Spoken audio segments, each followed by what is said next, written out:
So much. सबसे पहले महावीर कोठारी जी को कि उन्होंने इतना मान सम्मान देके एक तो बुलाया आज, और उनके संबोधन में भी उन्होंने इतना मान सम्मान दिया।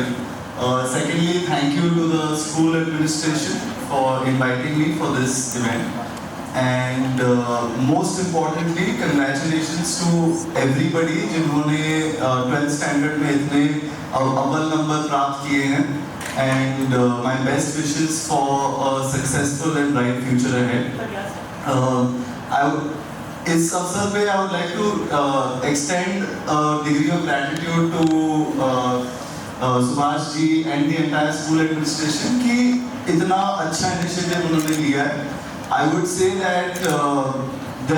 कुछ जिंदगी में कुछ पल हैं जो बहुत अहम हो जाते हैं। मैंने खुद एक्सपीरियंस किया हुआ है, and I think इस पल पे आज आप भी एक्सपीरियंस कर रहे होंगे, which is 12th जब आप खत्म करते हैं। एक बहुत बड़ा चैप्टर होता है आपका स्कूलिंग का, जब से आप मतलब 4 या 5 वर्ष की उम्र पे थे और आज तक मतलब कुल मिला के 14 वर्ष 15 वर्ष, इस अवधि एक मार्क्स है ट्रांसफॉर्मेशन, जो आप अब सरकार की दृष्टि में भी आप अब अडल्ट हो। आप खुद ये जब कॉलेज जाओगे आप ये अनुभव करोगे कि ये माहौल ही अलग है, कि कॉलेज में आपको अपने डिसीजन भी लगभग खुद लेने हैं। एक अलग सी वो फ्रीडम भी होती है, और अलग सी एक जिम्मेदारी भी होती है जो निभानी होती है। तो इन सब चुनौतियों का सामना करना एक मेंटली तैयार रहने की बहुत आवश्यकता है। एंड आई थिंक ऐसे जब कार्यक्रम होते हैं, जब आप दूसरों से भी मिलते हो जो आपकी तरह मतलब पढ़ के इस मुकाम तक आए हुए हैं, उनसे भी आप मतलब प्रेरित हो सकते हैं। तो इस अवसर पे मेरी तरफ से there are just 2-3 things जो मैं फोकस करना चाहता था। सबसे पहले ये कि क्योंकि जब आप सभी कॉलेज में जाओगे, it is a market transformation और एक बहुत अहम पल है। There are a few things that I would like to share जो मैंने कॉलेज में महसूस किया है, and I think and I'm hoping कि आपके लिए भी ये यूजफुल रहे। सबसे पहले कि कॉलेज एक ऐसा अवसर है कि आप पढ़ाई के अतिरिक्त भी बहुत सारी चीज़ें आप कर सकते हैं। हालांकि महावीर जी ने मतलब बहुत ज़्यादा तारीफ कर दी, जिसके लिए आई कैन ओनली होप कि मैं उसके काबिल बनूं। लेकिन one fact that is undeniable is that आज वो दिन नहीं रहा कि आप बस अपना डिग्री पढ़ लें, डिग्री में अच्छे कर लें तो उससे सफलता बिल्कुल निश्चित रहे। आज ऐसा दिन है, आप देख रहे हो आर्टिफिशियल इंटेलिजेंस का ज़माना है, दुनिया में चीज़ें इतनी तेज़ी से और इतनी रफ्तार से बढ़ रही हैं कि एक होलिस्टिक डेवलपमेंट और एक ये ऑलराउंड जिसको हम कहते हैं मल्टी डिसिप्लिनरी अप्रोच आजकल के पेडागॉजी में, वो अपनाना बहुत ज़रूरी है। मल्टी डिसिप्लिनरी अप्रोच का ये है कि आप न केवल एकेडमिकली तो करना ही, मैं तो ये इस दावे के साथ कह सकता हूँ कि अगर मैं इस पद पे बैठा हूँ और यहाँ तक पहुँचा हूँ तो वो सिर्फ और सिर्फ केवल एकेडमिक अकॉम्प्लिशमेंट और पढ़ाई से पहुँचा हूँ। लेकिन इसके अतिरिक्त एक कॉलेज के टाइम, अब जैसे सुभाष जी बता रहे थे कि यहाँ इस कॉलेज में थोड़े हॉबीज़ का भी है, कल्चर का भी है, थोड़े ये क्लब्स का भी है। तो जब भी आप जहाँ भी जाएं, जिस भी कॉलेज में जाएं, तो डेफिनेटली एक कोई एक्टिविटी, एक कोई हॉबी आप अपनाएं जो आप उसमें आपकी रिलैक्सेशन भी हो जाए, रिक्रिएशन भी हो जाए, और एक एकेडमिक्स के अलावा एक कोई ऐसा सब्जेक्ट मिल जाए जिसके प्रति आपका पैशन जागरूक हो। इससे ये रहता है कि आप मेंटली भी जो समाज में तनाव है उससे थोड़े दूर रहते हैं, और उसके अलावा आपकी जो पढ़ाई है, पढ़ाई के अतिरिक्त भी एक अपॉर्चुनिटी मिल जाती है अपने आप को एक्सप्रेस करने के लिए, और आप कभी महसूस भी नहीं कर पाएंगे कि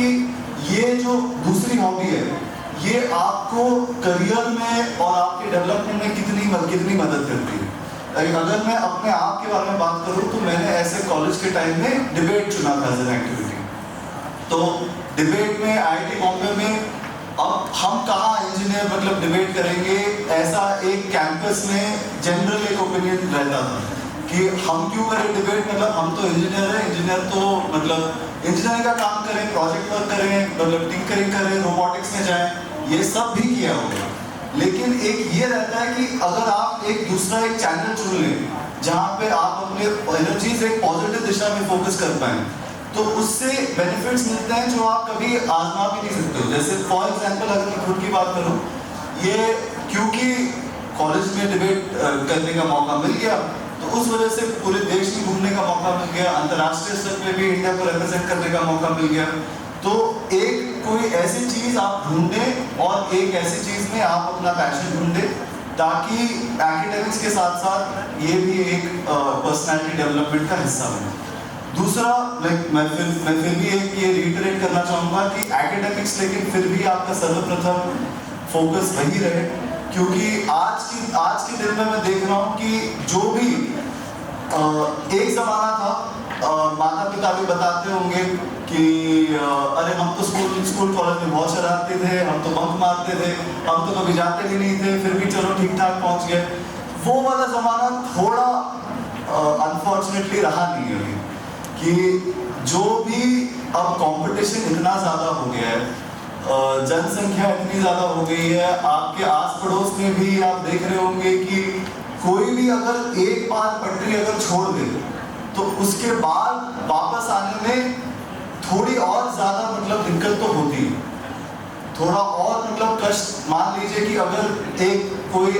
सीधा पटरी पे सीधा रास्ता आजमा ले, शायद उनको सफलता एक निश्चित समय में 5 साल हो गए, 7 साल हो गए उसको मिल जाए, लेकिन जो थोड़ा भी अगर मार्ग रास्ता खो बैठता है तो उनको वापस वही मुकाम तक पहुंचने में हो सकता है कितना टाइम भी लग जाए। तो मैं तो मान के चलूँगा कि ये स्पेशली क्योंकि कॉलेज में आप ये सब अनुभव करोगे कि आपका फ्रेंड सर्कल भी डेवलप हो जाएगा। हो सकता है स्कूल में हमारा बड़ा एक लिमिटेड व्यू रहता है, कॉलेज में अन्य तरीके के लोग भी मिलेंगे, पढ़ने वाले लोग भी मिलते हैं, ना पढ़ने वाले लोग भी मिलते हैं, और कुछ तो मिलते हैं जो बिल्कुल अपनी संगति का गलत प्रभाव भी देते हैं। तो मैं आपसे यही अनुरोध करूँगा कि आप सुसंगति मेंटेन करें और ऐसे लोगों के साथ रिश्ता बनाए, एक रिलेशनशिप बना के रखें जो आपको, आपके परिवार को और आपके करियर को भी एक बढ़ावा दे सके। अगर मैं पर्सनल एक्सपीरियंस से बात करूं तो मैंने देखा हुआ है, अब ठीक है, अब छोटी बहुत मतलब अनुभव हमारा भी हो गया है कि पेरेंट्स के लिए अपने बच्चों के करियर और ये एजुकेशन के अलावा और कोई तीसरी बात है नहीं जिस पे वो गर्व करते हैं। वो आदमी जितना भी पैसा कमा ले, जितना भी प्रोफेशनली सक्सेसफुल रहे, जितनी भी उम्र हो जाए, सभी को यही बात पूछते हैं कि आपके बच्चे कर क्या रहे हैं, आपके बच्चों ने क्या पढ़ेंगे। और ऐसे जब रियलिटी है जिसका आप सभी भी अनुभव करते हैं, तो मैं तो चाहूँगा कि आपके परिवार और आपके पेरेंट्स को बिल्कुल गर्व महसूस करने का मौका आप ही दे सकते हैं और आप ये दिलाएं उनको, क्योंकि उनकी आंखों में ये जो खुशी होती है ये कहने में कि एक सफल और अच्छे पद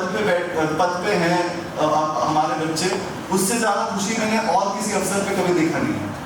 और आखिरी एक संदेश जो मैं चाहूँगा कि आप सभी अपनाएं, क्योंकि at the end of the day अब पुलिस विभाग से हैं तो पुलिस विभाग के संबंध में एक बात कहेंगे।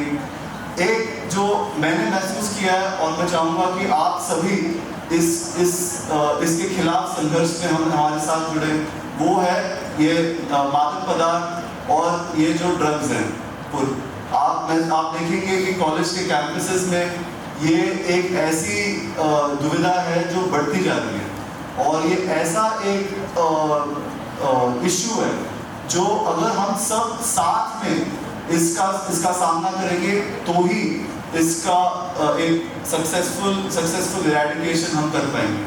मैं ये इसलिए कह रहा हूँ क्योंकि हम पुलिस के होते हुए हम खूब अभियान करते हैं, हम मतलब पकड़ते भी हैं तस्करों को, हम उनके खिलाफ कार्रवाई भी करते हैं। आज के दिन में जो